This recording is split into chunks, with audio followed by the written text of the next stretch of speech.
ازيكم يا جماعه؟ عاملين ايه؟ ان شاء الله تكونوا بخير. اللهم صل وسلم وبارك على سيدنا محمد. النهارده بعمل فطيرتين كده.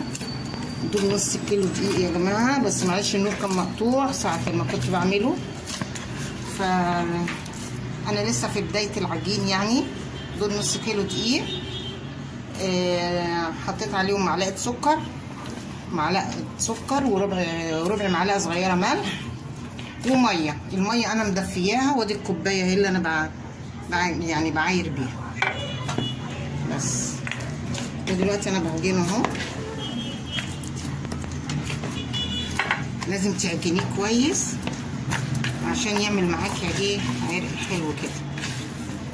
بس هي كده العجينه ملمومه، بس انا ايه بحب الت فيها شويه يعني. بصوا بقى، طلعوا زهقكم بتاع اليوم كله في حته العجينه اللي انتوا بتعجنوها.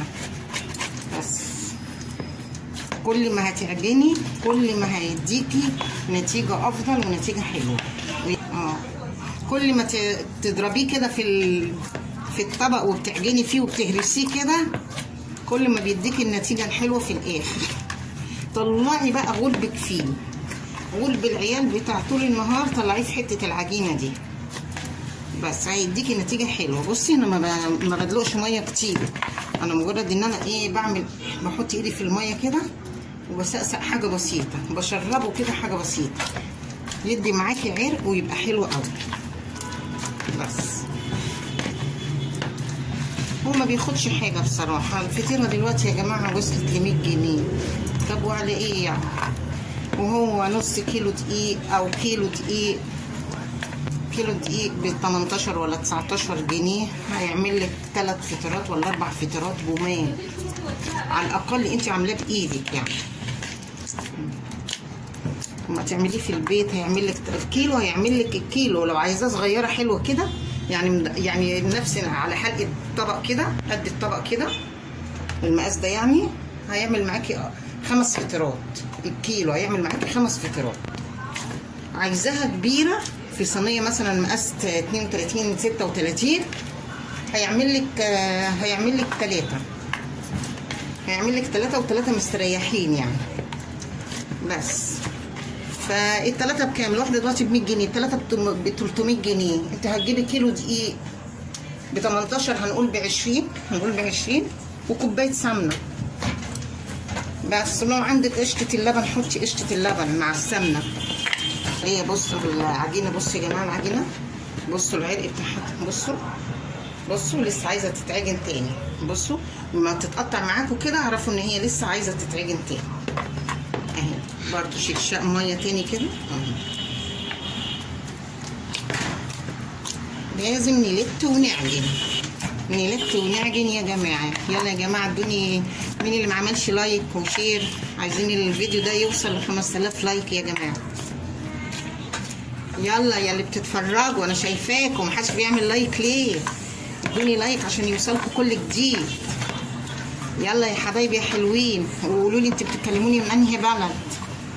والله انا عامله برضو الفطير ده، واحده طلبته مني وقالت لي اعمليه معايا واعمله لي والله، وعشان انا هتابع الطريقه وهعمله زيك. ربنا يحسن ما بين ايديكم يا رب.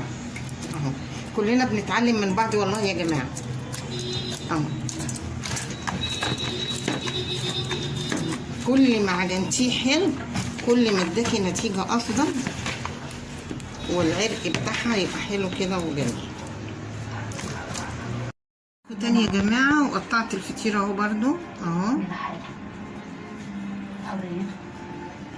تحطي واحده بتورقيه كده، وبتحطي واحده جوه واحده. هو ليه كذا طريقه بتتعمل بيه، بس انا بحب اعمل الطريقه دي لان بتبقى التوريقه بتاعتها حلوه في نفس الوقت خفيفه وحلوه اهو. بصوا ادي بصي الكوره صغيره كده، بتقطعيه زي ما انت عايزه بقى، عايزاها كوره كبيره، عايزاها كوره صغيره، زي ما انت عايزه. دي التقطيع ده بتاعك انت. افتحي لي نقطه زيت كده يعني، وانا بقى اعمل الكوره اهي اهو.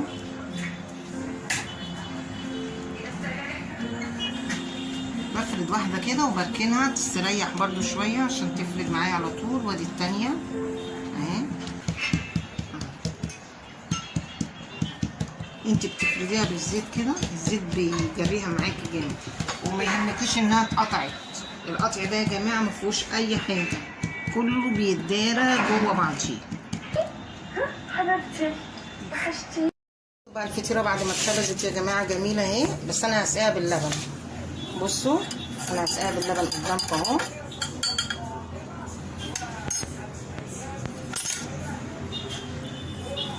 بصوا يا جماعه هي سخنه واللبن فاتر اهو اهي. شوف بتشرب ازاي. بس اللبن ده بقى انا حاطه فيه سكر عشان مش عايزين بقى ناكل عسل وطحينه بقى، احنا قلنا هناكلها باللبن والسكر وكده اهي. بصوا جميله ازاي، يعني تغيير كده. ما تنسونيش في اللايك والشير وسبسكرايب عشان يوصل لكم كل جديد. يلا سلام عليكم.